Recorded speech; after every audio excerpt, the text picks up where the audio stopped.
the Jets have announced that Zach Wilson is their third quarterback. Zach Wilson has been benched once this year.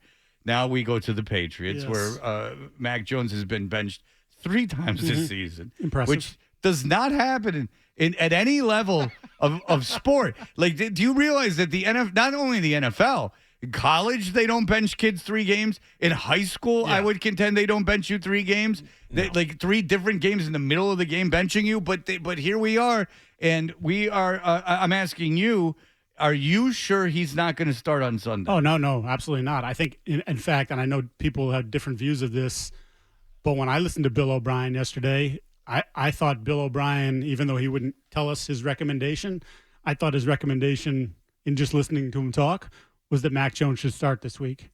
And I would imagine, even if this is they're going to do a quote-unquote competition during the course of the week, based on what I know about Bailey and Mac and practices over the last since the spring, pretty much any time they've given Bailey a little bit of a window, Bailey hasn't risen to it, and Mac has been, despite we heard some stories, Breer talking about the defense saying, you can't do this, Mac, what you're doing. You're putting the ball out of harm's way. If you do this in a game, it's going to get picked off.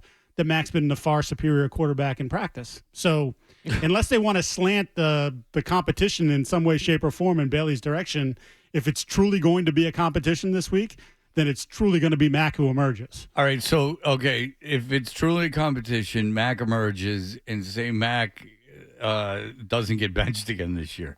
So his performance is at such a level, he manages not to get himself benched. Much like we talked about, what if Belichick goes on like a little bit of winning streak? Now, is there a way that they go, all right, can Max Jones still make himself the quarterback of this team, or at least competing for being the quarterback of this team next year? 100%, yeah. Oh, boy.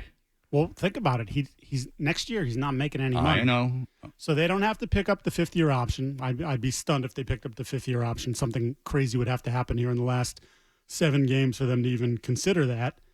So I think the hit's $5 million. Like, that's nothing for in this day and age for a backup quarterback. And then whether or not you end up with the 3rd pick right now, let's say that holds, May and Caleb Williams will be gone. The next quarterback's not worthy of being picked 3, so you're probably picking Marvin Harrison or the tackle. Oh, boy.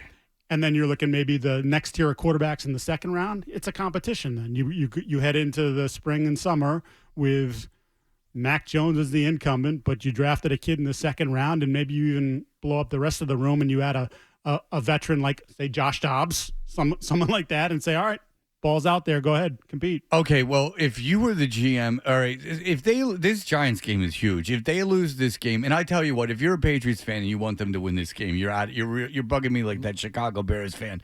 It's about the culture. People want them to win because of the culture. Well, what culture do they have at this point? Well, that's gone. Yeah. The reason the way you change the culture is you get rid of everybody. Yeah. Bingo. You take a flamethrower and blow everybody out of here. To me, the culture doesn't matter if you're moving on from the coach and if you have no young talent that you're building around. I understand that you want to win games and you don't want to establish a losing culture. If you have a bunch of young stars that are going to be with the franchise for the next 4 years, I understand that, but that's not the case at all. You literally want to blow everything up.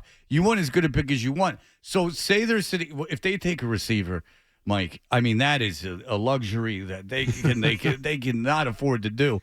But so, I mean, for the at least to this point, in talking to people who deal with the draft and scout the draft, the 3 guys at the top is that's the tier 1, and then tier 2 is different. So if you're sitting there at 3, there's 3 guys. It's May, it's Williams, and it's Harrison.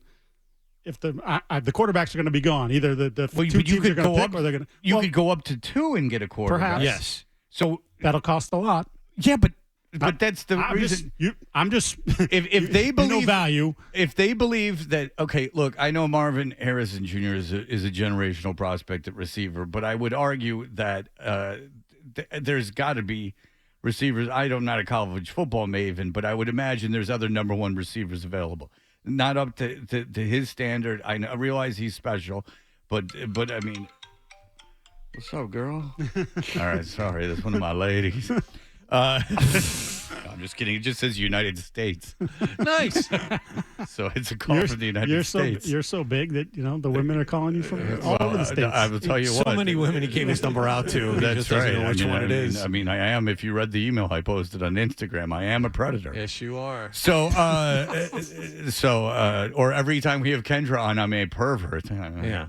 And talking to a girl, guess that's bad. It's a little pervy. Yeah, I can know. It really is. Just talking feet pics. Yeah. Well, that was. She had a lot of information. I almost left.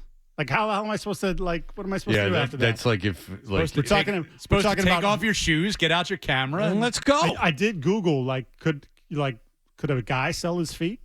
Like, pictures? Like, can they make money doing that? To other, but women. if you hacked it off in a Van Gogh-esque tribute. I got ugly feet. By the way, Van Gogh only cut off his earlobe. Ear, yes. No, not his whole ear even. It was just a piece of his earlobe. Sure. No, that's true. I know that. You didn't know that. I absolutely knew that. You knew that he only cut off a little piece of his earlobe? I had to. It was a Van Gogh thing I had to do in college. Okay, yes, so you did know that. I did know that. That's impressive, John. All right, so anyway, so That's if you the one time. Yeah. I mean, because I would argue that you could get tackled, maybe the elite tackle talent in the draft. Anyway, so if you were the GM, do you think it would be worth, getting rid of draft capital? You'd certainly have to move up one spot in the draft. I don't know what it would entail. I don't know if you'd have to give up your first. You'd probably have to give up. Yeah, your first next year. To do it. That would probably be the trade. I'd do that in a second. Okay, would you do that to get, if you believe Drake? What it's Drake May, Drake right? May, If you believe, well, I got a million questions. Do you think Caleb Williams is it locked for number one or two? I think Caleb Williams is going to have to answer some questions about how the last month has gone. Yeah. Okay. Never mind their season tanking, which I think is more about Lincoln Riley and what they surrounded him with. In Lincoln Riley, quarterbacks have not been exactly. excellent in the A little NFL. bit of a mixed bag with it, but obviously, they've made fun of it quite a bit. The crying thing, which was awful. Which I don't want to hear any justification of. The it. not It was answering questions thing after post-game, last week. he didn't answer questions, which so you're in a major market. New York could end up with one of the first picks. Dude, you can't do that, or you can't say I just want to cuddle with my dog and watch my shows. That's gonna not go well. Yeah, they're gonna absolutely destroy you. You think the New York media might have a problem with that? I think they might. They might make it. They make it issue. In Boston, they'll probably make excuses for it, but in New York, they'll. Well, you have a whole fan base of anyone that's under 40 that is not familiar with the organization, ever making a mistake. But he is the most talented guy. He does stuff that's. I know. Yeah, it's ridiculous. Okay, so would you, if you were the GM and you were sitting at 3 or 4, would you make that deal? I would move up, yes. Yeah. If I needed a quarterback. That's absolutely. how NFL teams are made. You get the quarterback, you build around the quarterback. Well, some would argue that you build the infrastructure and then you get the quarterback. That's difficult, but that's right. The Mahomes thing. But the problem with that is that they had so much there at the time. They weren't. Lamar Jackson, same thing. Lamar Jackson 32, was, right? Baltimore had they got him at the bottom of the first round. They had a good team already. There are many teams that are lousy and they wind up with the top 3 pick, and that quarterback isn't there for them. This is one of those years. The quarterbacks are there. You go and get one of those guys because you may not be this bad again, or B, if you are bad again and you go 3-14, 4-15, those quarterbacks won't be there. Yeah, Atlanta's a perfect example of this, right? Atlanta decided that instead of drafting a quarterback, that they were going to take Kyle Pitts, who was a generational tight end / receiver, who now they can't get the football to because the quarterback. And you were 4th overall at that point. No, because the quarterback's not good enough. You do whatever you can. You spend the draft capital. And especially if you're that close. You're not trying to trade up from 9 to 2. You're trading up from 3 to 2. By the way, if Mac Jones keeps playing quarterback for this team, they could go 2-15 and wind up with the top 2 pick. They could go 2-15 with Bailey Zappi. They could go 2-15. But I mean, that might take all of this out of our hands. But you go get that quarterback, if you whatever it takes. Yeah, if you look, whatever. There's a lot can happen. But if you look at strength of schedule, I would be hard pressed to say they get into 1 or 2 just based on. Carolina's an absolute. Yes, that's a lock I've for seen 1. Enough games. They're not. And if you lose to the Giants, though, you're in the running for 2. Do you know that So, and I wrote about this yesterday in Boston Sports Journal. So Tommy DeVito, who we were all cracking on, and the first time we saw Tommy DeVito, Brian Dable wouldn't let him throw. Jets. They wouldn't let him throw. So he has 2 career starts now, back-to-back weeks. He has 5 touchdown passes, 1 interception. He's been sacked 14 times. Mac Jones' last 5 starts, he has 5 touchdown passes. Well, that's my thing about Hackett. That's part of my problem with Hackett is that some of that is Dayball. Some of that is. Oh, absolutely. Yeah. But I mean, can you? I mean, Well, that's no, I for the believe people like, oh, Mac doesn't have the weapons, which he doesn't. They're not great at the. Mac doesn't have an offensive line. Well, if you go by the offensive line metrics, the Patriots are like 21, 22, like in that range. So not at the absolute bottom of the league, but their quarterback play has been at the absolute bottom of the league. So. Mike, why would anyone who watches Patriot games and sees the opposing offense like Mac Jones as a quarterback? Sam Howell. Sam Howell looked physically superior. The game you beat the Bills, I mean, it's obvious. Josh Allen's a different. It's a different Even person. Gardner Minshew looked like a much better quarterback. Gardner than Mac Minshew, when there's Jones. pressure, at least He's able to get away and try and make plays. My God, he doesn't squat when there are runners. You know why? Because people are desperate. He had the one good year, or the decent year, his rookie year, and now people are desperate to have the guy because they don't want to be what they've become, which is the team that doesn't have a quarterback, doesn't have a plan, and is stuck. Well, they were stuck in the middle, and now they're not stuck in the middle. They're 2-8 and near the bottom.